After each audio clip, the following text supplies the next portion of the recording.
In this presentation, I'm going to show how we take a forecasting model which develops a systematic component of a forecast, in other words the forecast itself, and then derive a margin of uncertainty from that using statistical methods. So we left off here in the previous video with the creation of a forecasting model that had level, trend, and seasonal components, and we see the forecasts were developed in column I here under the FC or forecast column for the years 2012 starting in January through 2015 ending in December. And then I demonstrated how to create a January forecast. Let me just delete that for now because it'll be kind of in the way.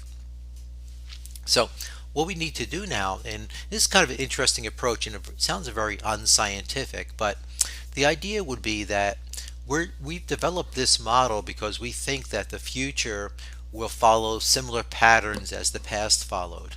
So if it's trending up, it'll continue to trend up. If it's seasonal in a certain pattern, it'll continue with that pattern, which is a good assumption in many cases.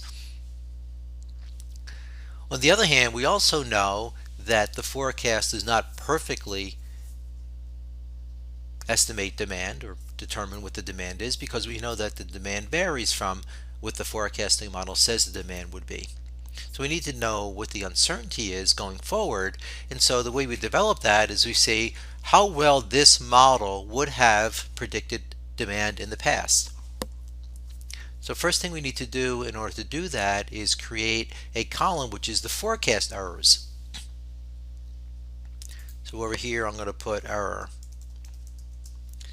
and the forecast error is equal to the forecast, which would be the value in column I, minus the demand.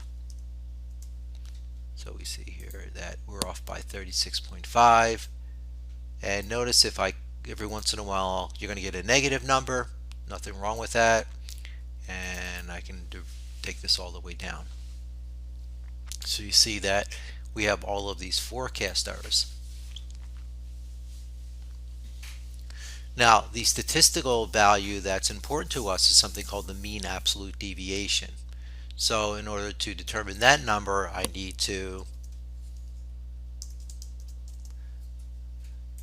develop a column that's the absolute error, so that would be ABS of column J. I could have done this in one step obviously, but choose to do it this way. And I'm going to let me just make a few columns here. Okay, so you see that now we have all positive values, so the minus 14.3 became 14.3, and we're down to the bottom, so that worked well. Now over here, just for putting it someplace, I'm going to put the mean absolute deviation, and I'll put it right there. So that's equal to the average of these values. And so that's the 12.3 and specifically 12.26. I think in the module it's at 12.25. Again, that's the accumulation of the rounding error.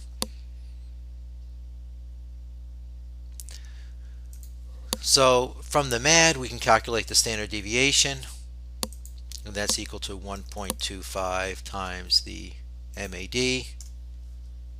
Let's call that 15.3.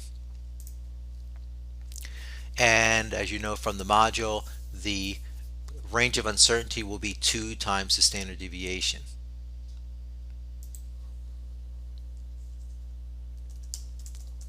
You don't really have to do all these in separate steps, but what the heck, 2 times standard deviation. So the uncertainty associated with these forecasts will be 30.6.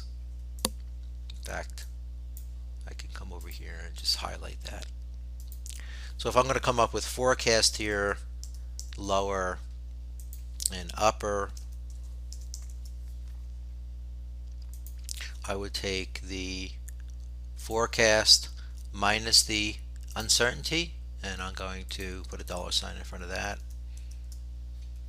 and then I'll take the forecast plus the uncertainty, and I'll put a $sign in front of that, so that when we copy these down, we'll forget that.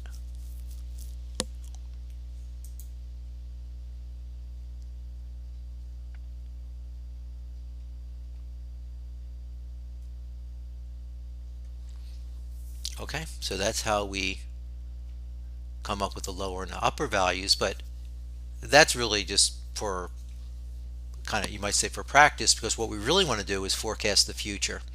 So if we want to forecast the future, let's say that we want to go through the next year. So I'll copy the indices down, and I could also grab these values. Oops. And I could mention or just indicate that we're talking about 2016.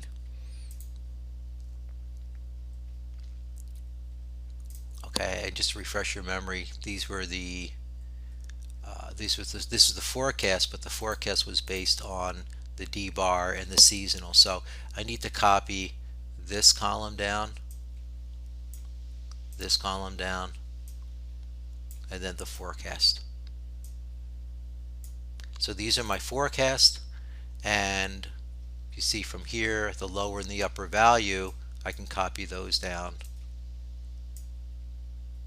So the forecast for January 2016 there is 104, and the margin of uncertainty goes from 73.4 to 134.6. All the way out to December, the forecast is for 447.8, and the range of uncertainty goes from 417 to 478.5. So these are what we could provide our user of the forecast, or we could provide these numbers along with the uncertainty, or we could provide these numbers along with the standard deviation. We have a couple of different options there, but anyway, this is the procedure we use to calculate the margin of uncertainty for a forecast where we have a time series forecasting model, and we're using the MAD, or the mean absolute deviation, as the basis for determining the uncertainty.